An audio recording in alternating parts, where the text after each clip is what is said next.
So this is the official page of Government of Canada's travel guidelines. So let's have a look at the COVID-19 testing for travelers specifications.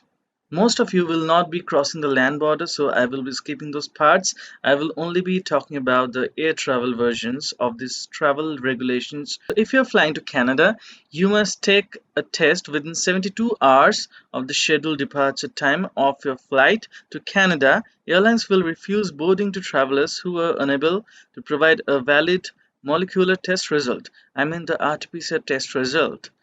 If you have a connecting flight, the test must be conducted within 72 hours of the scheduled departure time of your last direct flight to Canada.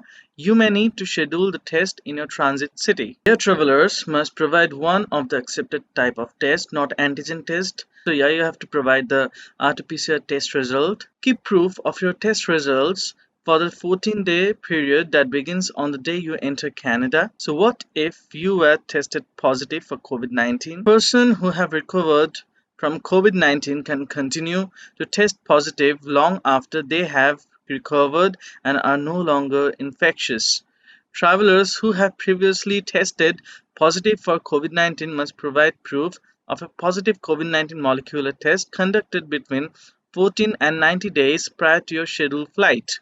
So here are the accepted types of tests. Here you can see the PCR and RT-PCR test. You can just go ahead with the list.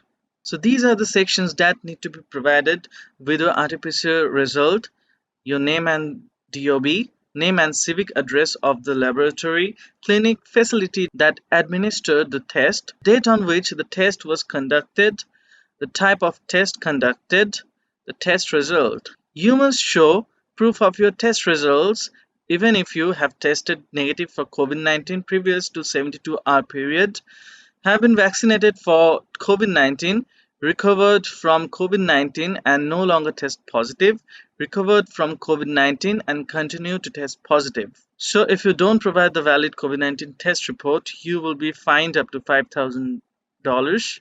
Talking about the arrival testing, you have to create an account with either Switchhold or Byron Group Santé or Government of Alberta or Life Labs, depending where you are arriving in Canada. It depends from city to city. So most of you will be landing in Toronto or Vancouver, so you will be registering with Switchhold or Life Labs. So when you enter Canada, you will be instructed to either take an arrival test at the border or receive a home test kit. You may also get a kit to use on day 8 of your mandatory quarantine. You must take test before leaving the airport. At the time, you may get a home test kit to use for your test on day 8 of your mandatory quarantine following the arrival test, unless you qualified. For the fully vaccinated traveler exemption, you will need to go directly to your reserved hotel to await test results. So here we can see that there are some exemption from testing and quarantine for fully vaccinated travelers. So travelers entering Canada, regardless of citizenship, must follow testing and quarantine requirements to keep everyone safe. Under certain conditions, you may be exempt from some requirements. And you must also remember that the day 8 test is not mandatory for the fully vaccinated travelers as well. So about RFCAN, starting July 5th, 2021, there will be some exemption for fully vaccinated travelers who meet specific conditions and are eligible to enter Canada. You will not be able to upload your proof of vaccination into RFCAN until that time. If you have the RFCAN mobile app, make sure to update it on or after July 5th. So you have to use ArriveCan app to provide mandatory travel information on and after your entry into Canada. It only takes minutes to help keep each other safe. That's the tagline. Nice marketing. So I have made a detailed video about ArriveCan. The link will be flashing on your screen right now. So please just help yourself and watch that video. So this is the main part.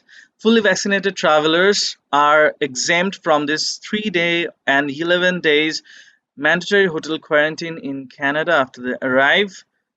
But they must be vaccinated with 4 of the Canada approved vaccines, which are Moderna, Pfizer, Johnson, which is from Janssen and is a 1-dose vaccine, and AstraZeneca, also known as Covishield in India. These are the only 4 vaccines. Those are approved by Canadian authority. So you must be vaccinated with one of those 4 vaccines. You must have spent at least 14 days after your second dose. Only then you would be called and regarded as a fully vaccinated passenger or traveler. So you can just check it out yourself. I will be providing the link below in the description. So that's it for today, guys. See you on the next video. Stay safe, stay isolated, stay at home, keep wearing masks, keep distancing. Thank you.